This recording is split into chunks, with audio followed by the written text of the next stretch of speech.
Brasil e Índia. Presidente Lula recebe Narendra Modi em Brasília.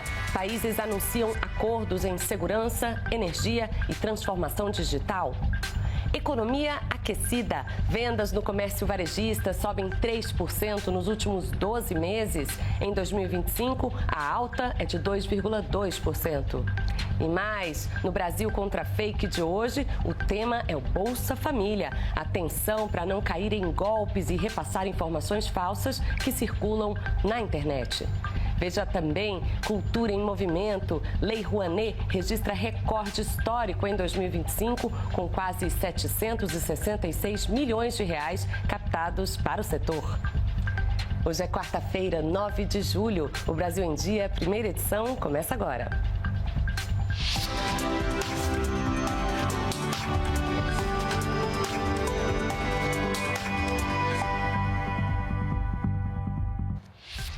Olá, muito bom dia para você que nos acompanha aqui no canal Gov. São 9h30 da manhã, obrigada pela sua companhia, sua audiência no Brasil em Dia, primeira edição. E é sempre bom lembrar que você pode nos acompanhar ao vivo pelas redes sociais e pela Rádio Gov. Uma visita carregada de simbolismo e acordos concretos. O primeiro-ministro da Índia, Narendra Modi, esteve em Brasília nesta terça-feira a convite do presidente Lula. Os dois líderes protagonizaram um momento histórico para as relações entre os países, que agora ganham novos rumos. Parceria que atravessa décadas e agora se transforma em aliança estratégica para o futuro. O encontro entre o presidente Lula e o primeiro-ministro indiano Narendra Modi no Palácio da Alvorada marcou um novo momento na relação entre Brasil e Índia. A visita oficial veio logo após a cúpula do BRICS e teve uma agenda extensa, com temas que vão da segurança à transformação digital. É muito importante que as pessoas compreendam que um país mega diverso como o Brasil tem a obrigação de ter uma relação política, cultural, uma relação econômica e comercial com outro país mega diverso como a Índia, dando a maior importância pelo significado que a Índia tem, não apenas por ser um país de 1,4 bilhão de habitantes, mas por ser um país democrático, um país que trabalha pela paz. Com quase 80 anos de relações diplomáticas, os dois países compartilham uma visão parecida sobre os principais temas da agenda global: segurança alimentar, desenvolvimento sustentável, combate às desigualdades e reformas na governança internacional. No encontro, os dois líderes assinaram 6 atos de cooperação bilateral que agora se transformam em políticas concretas nas duas pontas do planeta. Um dos acordos mais importantes é o que fortalece o combate ao crime organizado transnacional e o terrorismo internacional. Temas que exigem cada vez mais cooperação entre os dois países. Ainda foram assinados um acordo sobre proteção de informações classificadas, cooperação em energia renovável, parceria entre a Embrapa e o Conselho Indiano de Pesquisa Agrícola, soluções digitais em larga escala para populações extensas e cooperação entre os arquivos nacionais dos dois países. Somos aliados naturais na resposta a um dos maiores desafios do nosso tempo: a erradicação da fome e da pobreza e o enfrentamento à mudança do clima. Agradeci ao primeiro-ministro Modi a participação indiana na Aliança Global contra a Fome e a Pobreza. Nossa pecuária deve muito à Índia. 90% do rebanho zebuíno brasileiro é resultado de 60 anos de intensa cooperação bilateral em melhoramento genético. O estado natal do primeiro-ministro, Gujarat, é de onde provém essas matrizes. O acordo entre a Embrapa e o Conselho Indiano de Pesquisa Agrícola estimulará projetos de inovação na produção de alimentos. Chegaremos à COP30 como líderes da transição energética justa. A Índia já é o 10º maior parceiro comercial do Brasil. Em 2024, o intercâmbio bateu os 12 bilhões de dólares. E só nos primeiros 5 meses de 2025, o comércio bilateral cresceu 24%. O país asiático compra do Brasil açúcar, petróleo, aviões e vende desde fertilizantes a componentes eletrônicos. Nosso fluxo comercial de 12 bilhões de dólares não está à altura das nossas economias. Quando estive na Índia há 20 anos, tínhamos como perspectiva chegar a 15 bilhões de dólares. Estamos determinados a acelerar essa meta, triplicando esse valor em curto prazo. Agradeci ao primeiro-ministro Modi a recente abertura do mercado indiano para frango e o algodão brasileiros. A ampliação do acordo Mercosul-Índia pode contribuir para reduzir as barreiras tarifárias e não tarifárias que ainda obstruem nosso comércio. Atualmente, apenas 14% das exportações brasileiras para a Índia estão cobertas pelo acordo. Pois é, e nesta quarta-feira, o presidente Lula tem outra visita oficial. Ele recebe o presidente da Indonésia, Prabowo Subianto. A cerimônia será no Palácio do Planalto, às 11 da manhã, com transmissão ao vivo pelo canal Gov. Haverá uma reunião restrita, logo depois uma reunião ampliada. E em seguida, os dois líderes farão uma declaração conjunta à imprensa e seguem, então, para o almoço oferecido pelo presidente Lula no Palácio do Itamaraty. No final da tarde, o presidente Lula ainda se reúne com o chefe de gabinete pessoal, Marco Aurélio Marcola. E ainda sobre a Indonésia, o Brasil quer ampliar o comércio e fortalecer a parceria estratégica com este país, que desponta aí como uma das principais economias do Sudeste Asiático. Nos preparativos para a reunião, o Itamaraty destacou aí o potencial de diversificação das exportações brasileiras e a importância de cooperação entre os países em áreas como segurança alimentar, energia e defesa. Buscamos avanços concretos, como a abertura de mercado indonésio para carne de frango e para ampliação do acesso da carne bovina brasileira ao mercado.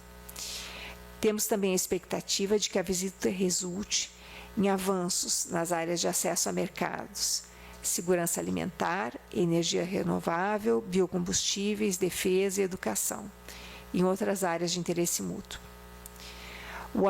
Só o anúncio da visita já permitiu avanços em reivindicações brasileiras. Por exemplo, a retomada da isenção de vistos para brasileiros nos termos de um acordo firmado em 2018. E, em segundo lugar, a concessão pelo governo da Indonésia de exequatur à cônsul honorária do Brasil em Denpasar, em Bali. Olha, em 2025 até maio, as vendas no comércio em todo o país cresceram 2,2%. Foi o que revelou a pesquisa do IBGE. Nos últimos 12 meses, o crescimento atingiu 3%. Os dados foram divulgados pelo IBGE. Pela pesquisa, as vendas no comércio em todo o país até maio cresceram 2,2%. E no acumulado de 12 meses, o aumento foi de 3%. Houve variações positivas no volume de vendas de 5 das 8 atividades do comércio varejista. Equipamentos e material para escritório, informática e comunicação, com crescimento de 3%. Móveis e eletrodomésticos, 2%. Artigos farmacêuticos, médicos e de perfumaria, 1,7%. Também vestuário e calçados, as vendas subiram 1%. No varejo ampliado, entre maio de 2024 e maio de 2025, veículos, motos e autopeças, o aumento nas vendas foi de 1,5%. E no setor de material de construção, o crescimento foi de 4,7%. A seguir, no Brasil contra a fake de hoje, o tema é o Bolsa Família. Atenção para não cair em golpes. Os detalhes você confere já já.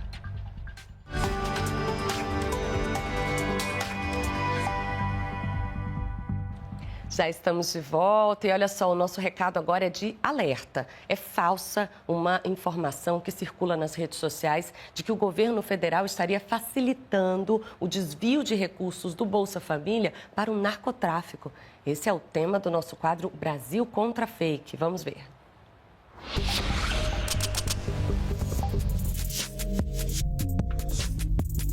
E mais uma fake news contra o governo federal está circulando nas redes sociais. Desta vez, o boato tenta desmoralizar a principal política de combate à pobreza do país. O boato denuncia que o Bolsa Família facilita o desvio de recursos para o narcotráfico. Isso é mentira.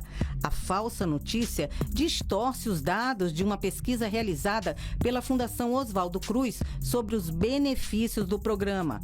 O estudo aponta que quem recebe o Bolsa Família tem 17% menos risco de internação por transtornos causados pelo uso de drogas.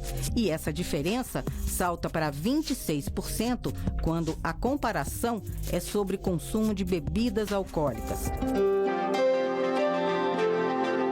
A pesquisa da Fiocruz cruzou os dados do Cadastro Único e do Sistema de Informações Hospitalares de 35 milhões de brasileiros registrados entre 2008 e 2015. Essa é a informação verdadeira. Não caia em pegadinhas que usam a desinformação para criar polêmica e sentimentos preconceituosos sobre ações governamentais. Portanto, não repasse para outras pessoas a notícia de que o Bolsa Família trabalha em favor do narcotráfico. Esse conteúdo é totalmente falso. Para não ser contaminada por fake news, use sempre serviços de checagem de fatos disponibilizados na internet ou acesse sites oficiais do governo federal. Olha, tivemos um recorde histórico na cultura. Em 2025, a Lei Rouanet já conseguiu captar quase 766 milhões de reais. O volume representa uma alta de 37,8%. Abre alas para a cultura nacional. Desde que surgiu há mais de 30 anos, a Lei Rouanet cumpre o papel de promover as artes e o entretenimento no país. A Lei Rouanet é um mecanismo de estímulo, de incentivo ao desenvolvimento do setor cultural brasileiro. E no primeiro semestre deste ano, a área cultural brilhou. Pelos mecanismos da Lei Rouanet, mais de 6 mil projetos foram submetidos ao Ministério da Cultura. No mercado, foram captados mais de 765 milhões de reais, valor quase 38% maior do que no mesmo período do ano passado. A gente simplificou muito a entrada do sistema, está tudo muito mais simples, mais fácil. Nós saímos de uma era que era aproximadamente 100 dias para você aprovar um projeto e hoje a gente está numa faixa de 25 dias, porque nós implementamos algumas inteligências artificiais dentro do sistema que faz as checagens de uma forma muito mais rápida. Isso ofereceu a possibilidade de você ter muito mais projetos sendo captados. Atualmente a gente tem 17 mil projetos aprovados para captação. Quem conhece bem a lei é esta produtora e gestora cultural. Ligada às artes cênicas, ela desenvolve a Mostra Teatral de Brasília. O projeto ele começou a captar ano passado e esse ano a gente já começou a executar, continuando com a captação. O objetivo do projeto é fomentar a formação de plateia, incentivar grupos locais e também oferecer espetáculos a nível nacional a valores populares e acessíveis para o público do DF. São projetos caros, né? Então, assim, transporte, cenário, são tempos de ensaio para uma apresentação. E se isso fosse dividido, o valor do custo para um ingresso, seria muito caro e não seria acessível.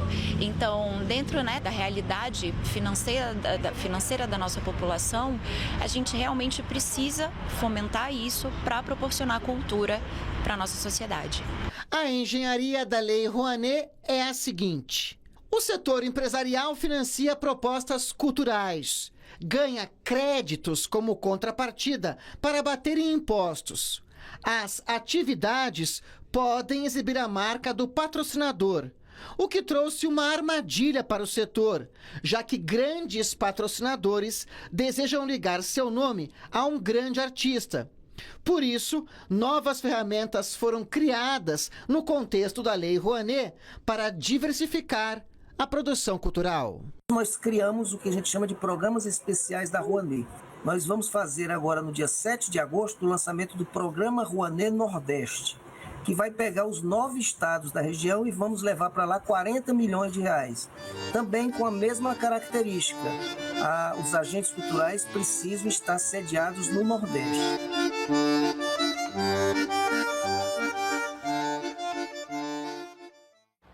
A seguir, mortalidade por hepatites virais teve queda de 50% em 10 anos. Os detalhes você confere já já.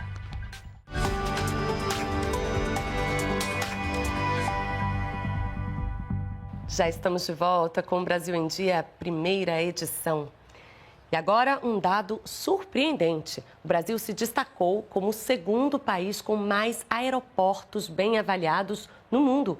Isso dentro de um ranking internacional, atrás apenas dos Estados Unidos.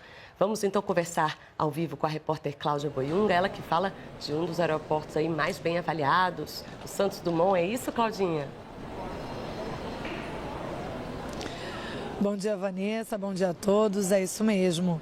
O Brasil tem 12 aeroportos entre os 100 mais bem avaliados nesse ranking, enquanto os Estados Unidos têm 27 aeroportos entre os 100 mais bem avaliados desse ranking da Air Health Score, que considera critérios como pontualidade, opinião do cliente e estrutura comercial dos aeroportos, como restaurantes e lojas. O aeroporto brasileiro, que teve a melhor colocação nessa lista, é o aeroporto de Brasília, Presidente Juscelino Kubitschek, com nota 8,47 e quarto lugar no ranking geral.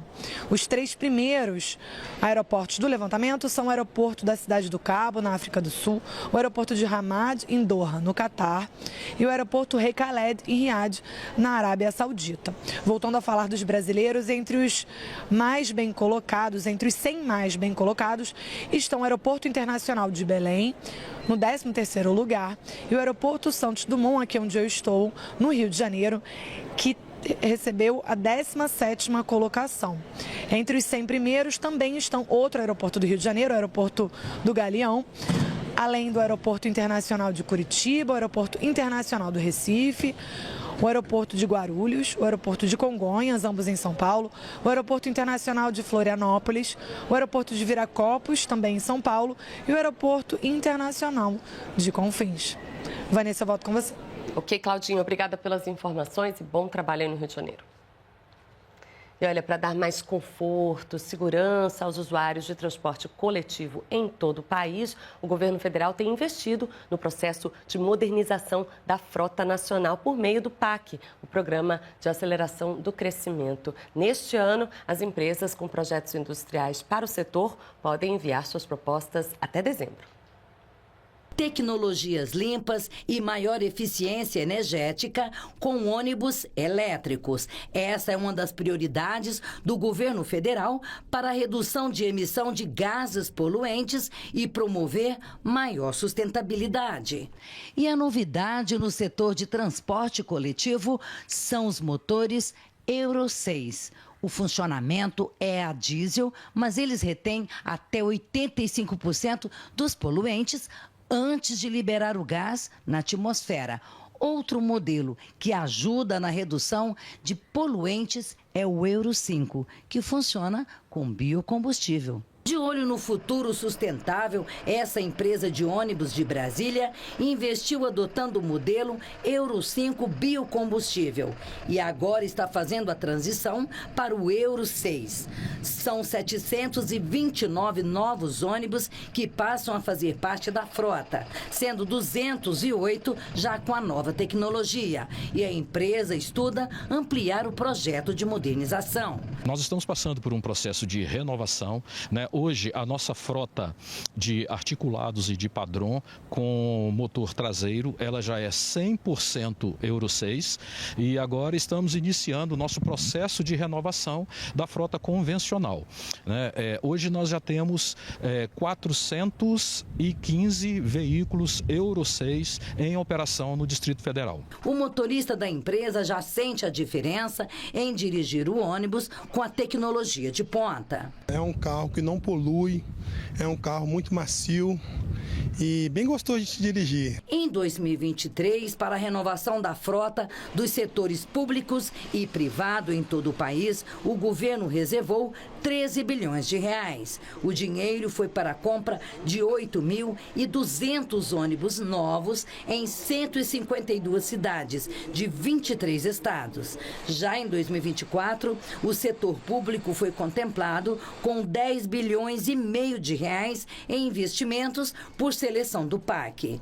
Com esses recursos, o país ganhou 2.200 novos ônibus elétricos, 3.000 ônibus com tecnologia Euro 6 e 39 veículos sob trilhos, os VLTs. Um avanço na modernização do transporte público no país. Nós temos aproximadamente aí, com o que já foi liberado, apenas para a gente dizer daquilo que já foi liberado de recursos, foi contratado e que daqui a pouco já está ocupando os espaços nas vias públicas brasileiras, nós estamos falando de uma redução de 350 toneladas de dióxido de nitrogênio. Já nesse número de ônibus elétricos que foram colocados à disposição dos brasileiros em algumas cidades, nós já estamos falando algo em torno de 6.100 toneladas ao ano. A política de renovação não só impulsiona o transporte público, ela amplia o desenvolvimento urbano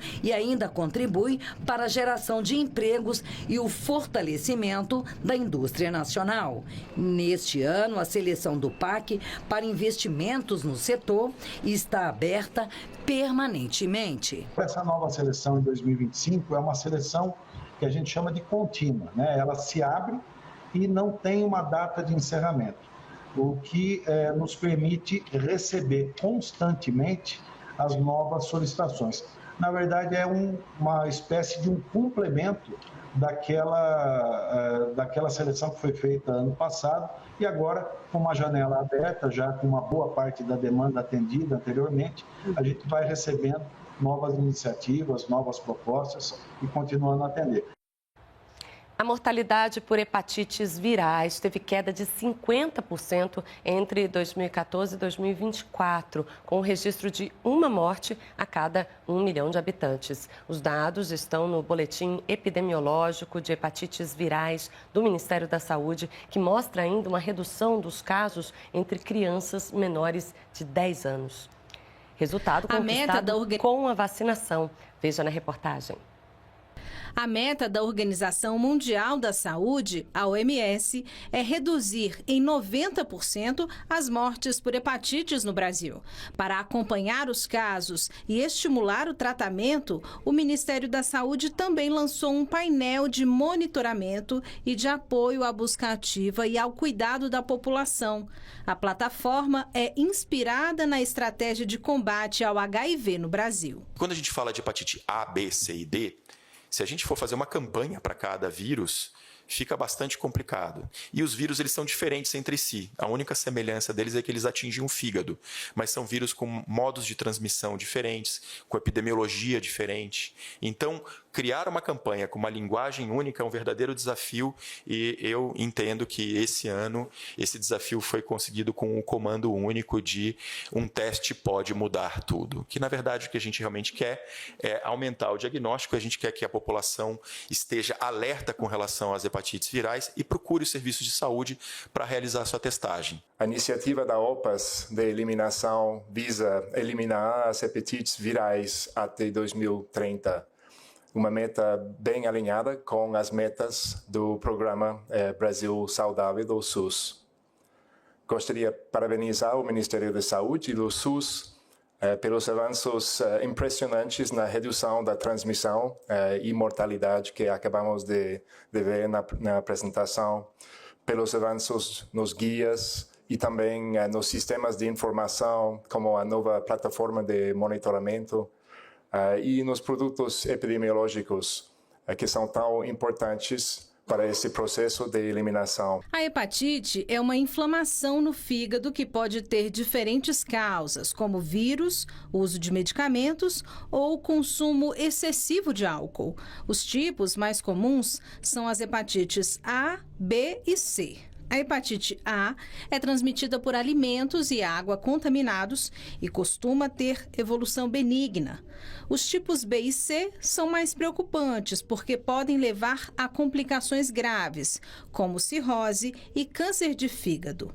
A transmissão ocorre principalmente por contato com sangue contaminado, relações sexuais sem proteção ou de mãe para filho na gestação. Já a hepatite D só afeta quem tem a hepatite B. E a hepatite E, mais rara no Brasil, está ligada ao consumo de água ou carne contaminada. A maioria dos casos pode ser evitada com vacina, hábitos de higiene e exames regulares. Nós temos vacinas, nós temos testes, nós temos as orientações claras de como se infecta pelas várias hepatites virais. Sabemos como acontece o processo de transmissão, né? Cabe a cada um de nós, os profissionais de saúde, orientarem, alertarem as pessoas sobre isso.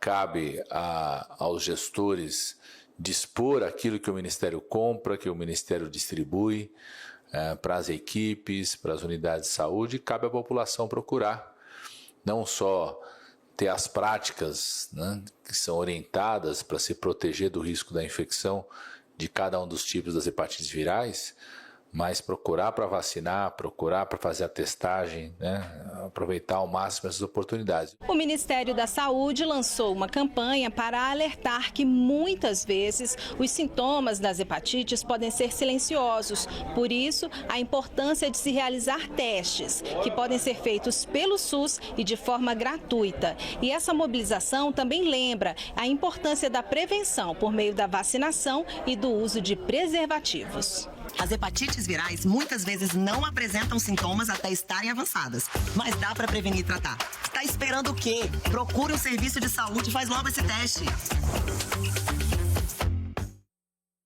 É isso, e o Brasil em Dia fica por aqui, mas o Canal Gov segue com a programação, hein? Mostrando todas as ações do governo federal e eventos ao vivo. Por falar nisso, continue conosco. Daqui a pouquinho, o presidente Lula recebe o presidente da Indonésia ao vivo aqui no Canal Gov. Tchau, uma ótima quarta-feira.